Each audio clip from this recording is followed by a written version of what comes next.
The perfume on your skin may contain the memory of flowers, forests, spices, and rain. But some of the most valuable fragrances in history began somewhere far less beautiful, inside the intestine of a giant whale. For centuries, perfumers prized a mysterious substance called ambergris. It could wash onto a beach looking like an ordinary grey rock. Fresh, it smelled foul, but after years of drifting through salt water, sunlight, and ocean air, its odor transformed into something warm, sweet, earthy, and almost impossible to reproduce. A piece of waste from a whale could become more valuable than gold, and that is only one secret hidden inside the history of perfume. Long before fragrance became a glamorous product, humans used scent to communicate with gods, protect themselves from disease, disguise filth, display power, and manipulate desire. The perfume bottle sitting on a modern bathroom shelf is the final product of thousands of years of religion, fear, death, chemistry, and extraordinary marketing.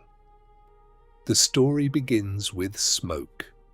Ancient cultures burned aromatic woods and resins because fragrance seemed almost supernatural. A solid substance disappeared into fire, then rose toward the sky as invisible scented smoke. In ancient South Arabia, frankincense and myrrh became valuable international commodities. Merchants transported them across deserts and seas toward Egypt, the Mediterranean, and the great cities of the ancient world. Fragrance was not simply decoration. It was an offering to gods, a treatment for the body, a symbol of wealth, and a way of separating sacred spaces from ordinary life. Some of the earliest glass vessels produced in Egypt and Mesopotamia were designed to contain expensive oils, perfumes, and cosmetics. The bottle was already part of the magic. A rare substance needed a rare container. Ancient perfumers crushed flowers, spices, woods, and resins into oils and fats. They had no modern spray bottles. Fragrances were usually thick substances rubbed onto skin, hair, clothing, or religious objects. In Egypt, scented materials were connected to temples, royal ceremonies, and preparations for the dead. In Greece and Rome, perfume became a major luxury product. Wealthy Romans scented their bodies, baths, rooms, and furniture. Small perfume bottles moved across the empire, carried by soldiers, merchants, and aristocrats. A pleasant smell could signal wealth. A bad smell could signal poverty, disease, or moral corruption. That connection between smell and social status would survive for centuries. But perfume changed dramatically as distillation technology developed. Medieval scholars working across the Islamic world refined methods for extracting aromatic materials. Knowledge concerning stills, alchemy, and medicine later spread into Europe through translated Arabic texts and Mediterranean centers of learning. Alcohol was initially treated mainly as a medicinal substance. By the 16th century, however, it was increasingly being used to carry perfume. Fragrance was becoming lighter, stronger, and easier to apply. Then, Europe entered one of the most terrifying chapters in the history of smell. For centuries, many people believed disease traveled through foul air. This idea became known as the miasma theory.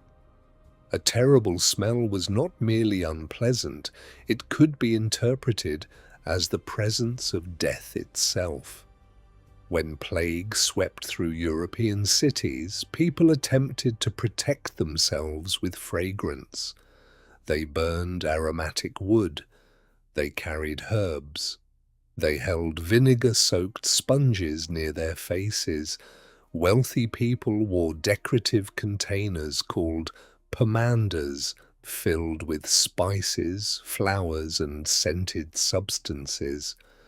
The famous beaked masks associated with plague doctors were sometimes packed with aromatic materials. The wearer hoped the herbs would filter or purify the infected air. The mask looked frightening, but the belief behind it was simple. If bad air caused disease, then good smells might save your life. Of course, perfume could not stop the bacteria that caused plague, but before germ theory, scent appeared to be a logical form of protection. Perfume also became a weapon against something much more ordinary: human filth. By the Renaissance, many European cities smelled appalling. Streets contained animal waste, open drainage, smoke, rotting food, and the products of crowded human life. Bathing practices varied enormously, but in some elite circles, water became associated with danger and infection. Instead of washing frequently, wealthy people could cover odors with scented powders, oils, clothing, and accessories. Perfume did not always make a clean person smell beautiful. Sometimes it made a dirty person smell expensive. Wigs were powdered with fragrance. Clothing was scented. Small aromatic objects were carried close to the body. Even gloves were perfumed. Leather tanning used substances that produced powerful, unpleasant odors. In the French city of Grasse, glove makers began treating luxury gloves with jasmine, rose, orange blossom, and other fragrant materials. The disguise became more valuable than the product it was hiding. Grasse gradually shifted from leather toward perfume. Its climate supported the cultivation of flowers, and the city eventually became one of the most famous centers of perfumery in the world. But flowers were only part of the perfumer's collection. For much of history, some of the most desirable ingredients came from animals, and none was stranger than ambergris. Sperm whales feed on squid. Most of a squid can be digested, but its hard beak cannot. In rare cases, these sharp objects move into the whale's intestines. A waxy material can form around them, possibly protecting the whale's internal tissue. Eventually, the mass leaves the animal and enters the ocean. Fresh ambergris can have an extremely unpleasant fecal odor, but after months or years of exposure to seawater, oxygen, and sunlight, it changes. Dark material can become lighter, and the smell becomes complex, musky, marine, and sweet. Historically, perfumers valued ambergris not only for its odor but also for its ability to support and extend other fragrance notes. For centuries, nobody understood exactly where it came from. People imagined that it was sea foam, hardened honey, mysterious clay, or material produced by strange ocean creatures. The truth was even stranger. One of the world's most luxurious perfume ingredients came from the bowels of a whale. The discovery of ambergris could transform an ordinary beachcomber's life. A small piece might be worthless rock, or it might be an incredibly valuable object that had traveled across an ocean. Its rarity created mystery, its mystery created desire, and desire made it perfect for luxury perfume. But relying on flowers, resins, and rare animal materials made fragrance expensive and unpredictable. The 19th century changed everything. Chemists began isolating and producing aromatic molecules. Perfumers were no longer restricted to materials that could be harvested from a field, tree, or animal. They could create smells inside laboratories. Synthetic ingredients offered consistency and opened entirely new creative possibilities. A perfumer could strengthen a natural aroma, imitate something rare, or produce a scent that did not exist in nature. The International Museum of Perfumery in Grasse identifies the late 19th century as the beginning of modern perfumery. Houbigant's Fougère Royale in 1884 and Guerlain's Jicky in 1889 helped demonstrate how synthetic materials could be combined with natural ingredients to produce a new generation of fragrances. This was not the death of natural perfume. It was the birth of a new kind of illusion. A bottle could smell like an enormous field of flowers without containing enough flowers to produce that effect naturally. It could suggest clean skin, frozen air, warm fabric, metal, smoke, or an imaginary landscape. Perfume was no longer limited to copying nature. It could create a world that had never existed. In 1921, Gabrielle Chanel worked with perfumer Ernest Beau to produce a fragrance that broke with traditional floral perfumes. Chanel selected the fifth sample presented to her. The fragrance became Chanel No. 5.